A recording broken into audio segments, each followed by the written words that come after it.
Hi, welcome to our Friday Trends special.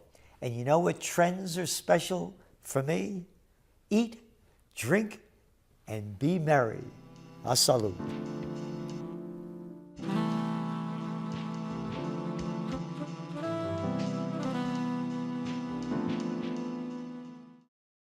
Hey, here we are at the Mohegan. That's right. You see our Trends in the News broadcasts.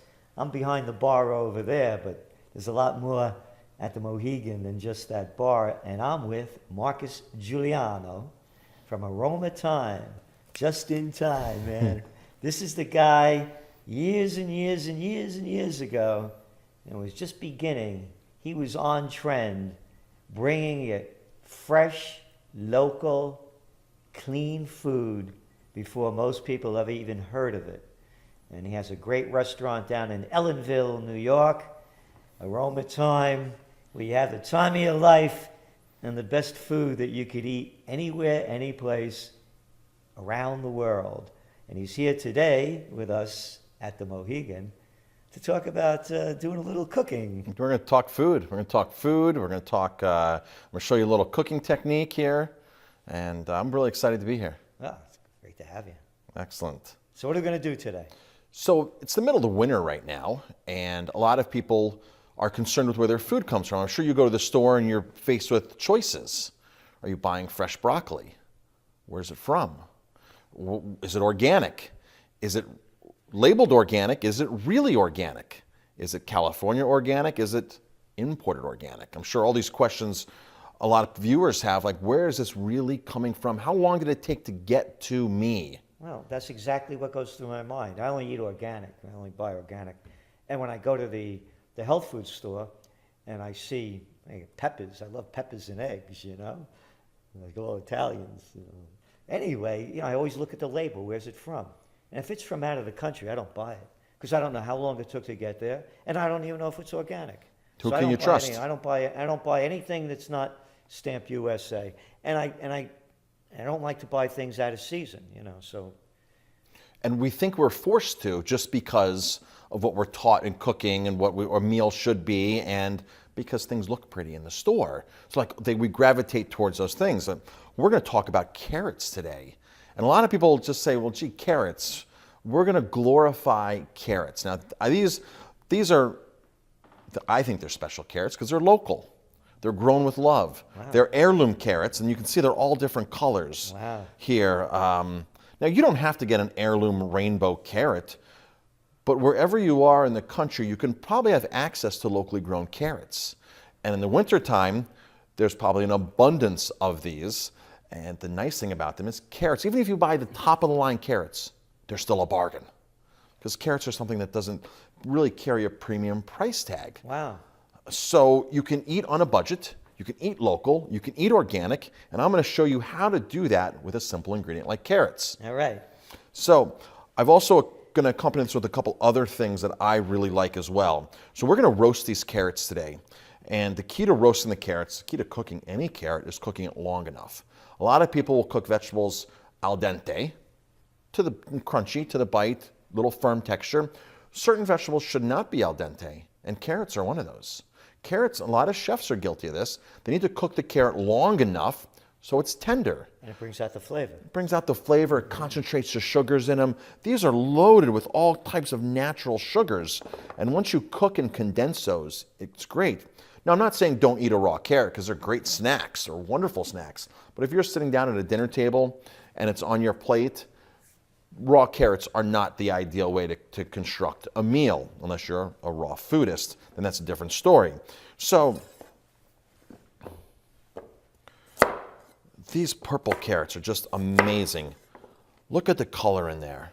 Wow. Look at that. I mean, these are just... Yeah, I never saw anything. You never seen anything, right? No. And these are They're local. 15 minutes away. 15 minutes 15 away. minutes away. Whereabouts? These are in northern Hudson Valley on the west side of the river. So I typically never peel carrots.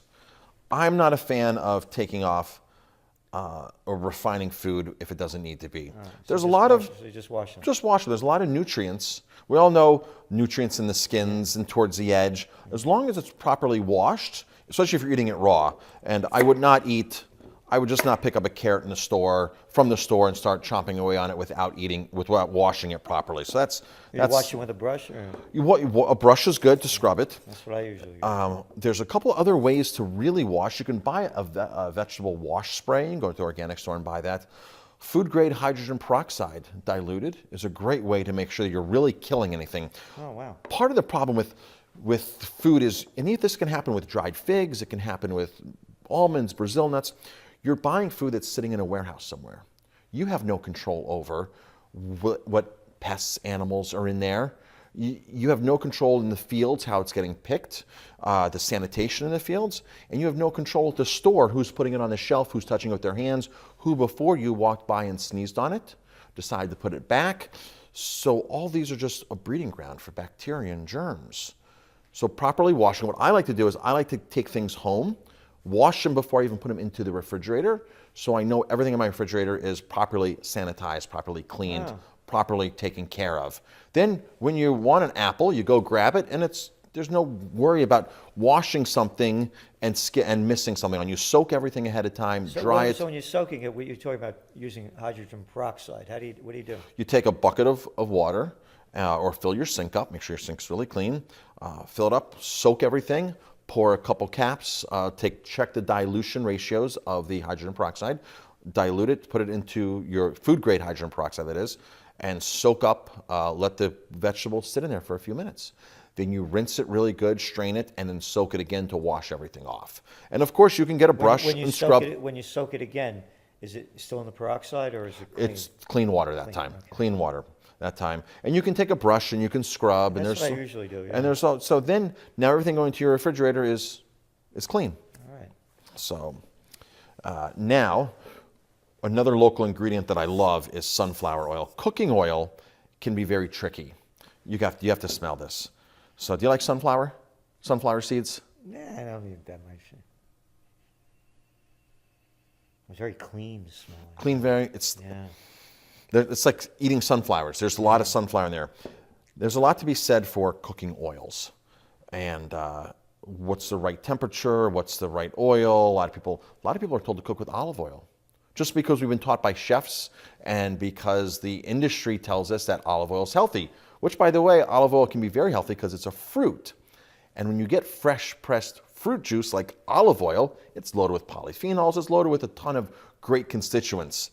But as soon as you pour it into a pan and turn heat on it, yeah, it changes. Yeah. it changes everything. So picking a high heat resistant oil is key. I like coconut oil. I like macadamia nut oil, avocado seed oil. A lot of those are really pricey. A lot of people say, well, gee, Marcus, that's a little bit out of my price range, or I can't use coconut oil for spaghetti and meatballs. I can't saute my garlic for an Italian dish, and I understand that. I know. I mean, I live on olive oil. And the funny thing is, coconuts do grow in southern Italy. Really? You have the palm trees, you have the coconuts. So this is a local sunflower oil that is purely unrefined.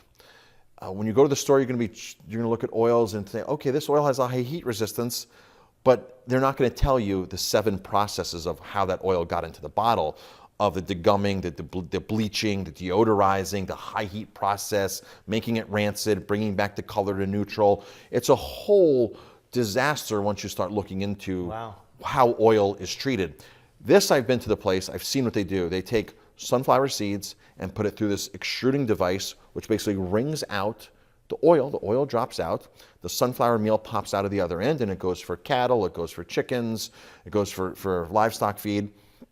And inside that mechanism, that extruding mechanism, it's cooled, so it never reaches past 110 degrees.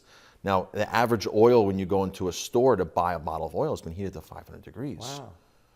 And they have to so chemically alter that and refine it that it looks clear, so you don't think anything's wrong with it. And everything's been stripped out of it at that point. So, for example, if I buy olive oil, sometimes I see it in a bottle and it's very cloudy. Is that a better one than the clear ones? So cloudy, that's going to be more of a sign of more unfiltered. Or if it's cold, it's solidifying. Don't worry about the cloudiness at all. I would actually look for something that's a little more on the cloudy side because I know that it's less refined. Okay. Now, olive oil is a whole tricky thing to buy anyway because is it really olive oil? It's one of the most fraudulent food items I out hear there. about that, yeah. I mean, if you think about it, olive oil costs more than gasoline. It costs more than wine sometimes. To properly produce olive oil and put it on the shelf for retail, if you look at it in the gallon size, you're at $100 a gallon. But they put it in smaller bottles so you don't think of it when you break it out like $100 a gallon. Yeah. And when something costs $100 a gallon, the fraudsters come out, the con artists come out, the people who want to make a little extra money on something that big, they're going to be out there. And some of the largest olive oil producers in the world, people that we walk into the store and you see their olive oil tins and jars lined up, they don't even own an olive tree. They're buying it from other people that might be buying it from other people. There's so many different levels of olive oil by the time it goes into the bottle and goes onto the shelf that the person selling it may not be the crook.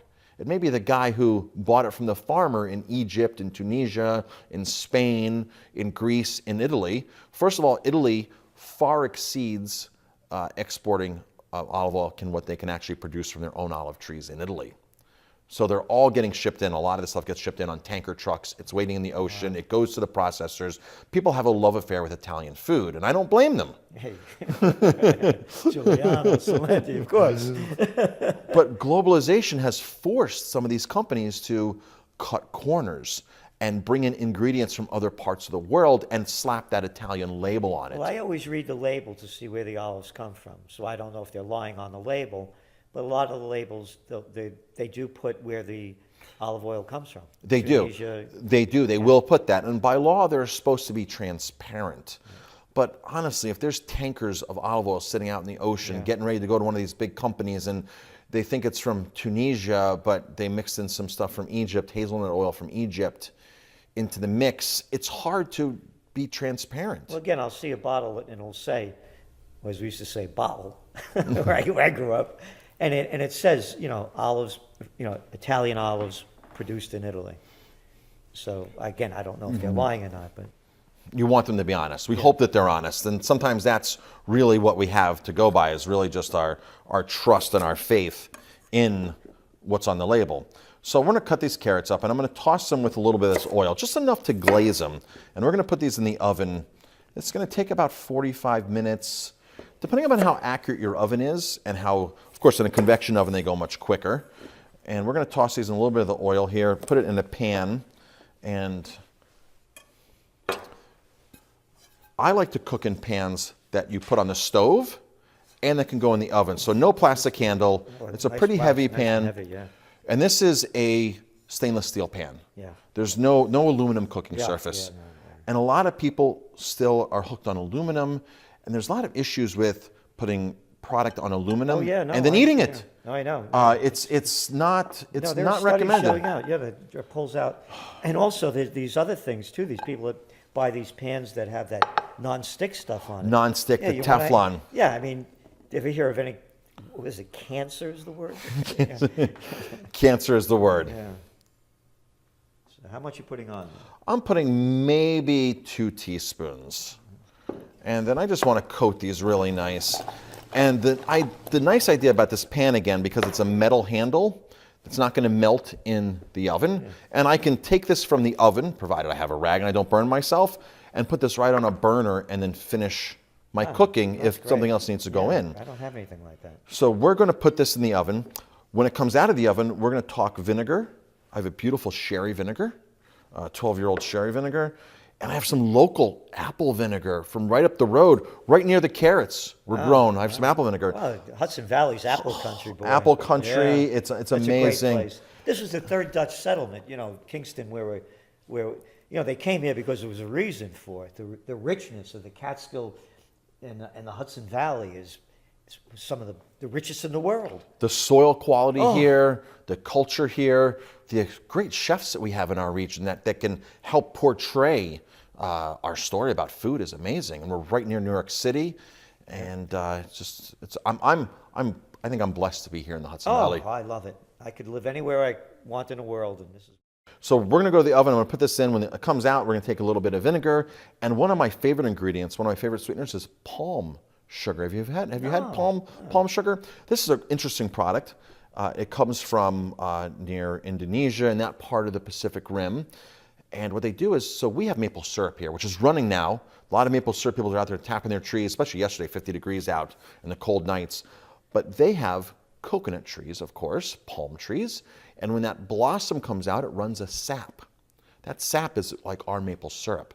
You can collect the sap, dry it, and pulverize it. And you can come up with this beautiful brown substance that's sweet, loaded with minerals. Absolutely. Loaded with minerals.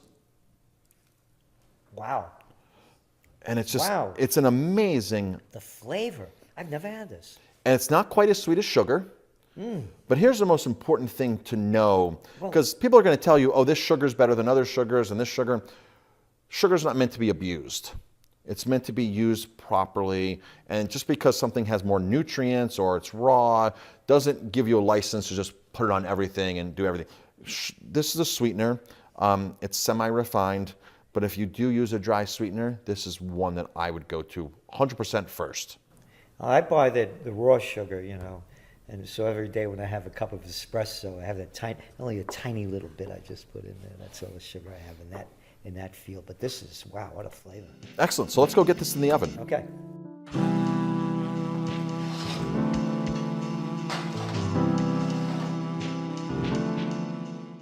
All right, so the carrots are now out of the oven. You can see some browning on here. And the test is just take your finger and just poke them, and these are nice and soft. You can see, wow, nice and tender. So now we want to put this on a burner, on a flame. And these are not going to need much sweetener at all. And again, this is that palm sugar. Just a little bit to coat it.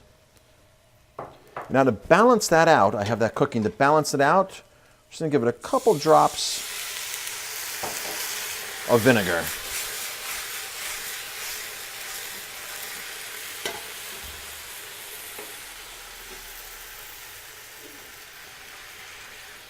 And that makes a beautiful glaze.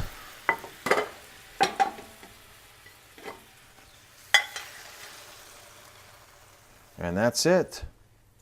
Local heirloom rainbow roasted carrots, a touch of sherry vinegar, and a touch of palm sugar. And now it's time to eat these.